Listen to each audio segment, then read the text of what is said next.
যুক্তরাষ্ট্রে ৩৮,০০০ গ্যালন জ্বালানি নিয়ে কার্গো বিমান বিধ্বস্ত হয়েছে। এতে নিহত হয়েছেন অন্তত ৭ জন।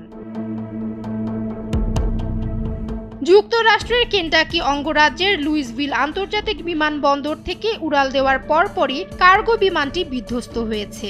দেশটির ফেডারেল এভিয়েশন কর্তৃপক্ষ জানায়, ৪ নভেম্বর স্থানীয় সময় বিকেল ৫টা ১৫ এ দুর্ঘটনা ঘটে। কার্গো বিমান বিধ্বস্ত হয়ে ৭ জনের মৃত্যু হয়েছে। আহত হয়েছেন আরও অন্তত ১১ জন। তাদের কয়েকজনের অবস্থা বেশ আশঙ্কাজনক, তাই নিহতের সংখ্যা বাড়তে পারে বলে আশঙ্কা করা হচ্ছে। ইউপিএস ফ্লাইট ২৯৭৬ কার্গো বিমানটি লুইসভিল মোহাম্মদ আলী আন্তর্জাতিক বিমানবন্দর থেকে হাওয়াইয়ের হোনলুলুর উদ্দেশ্যে উড়াল দিয়েছিল।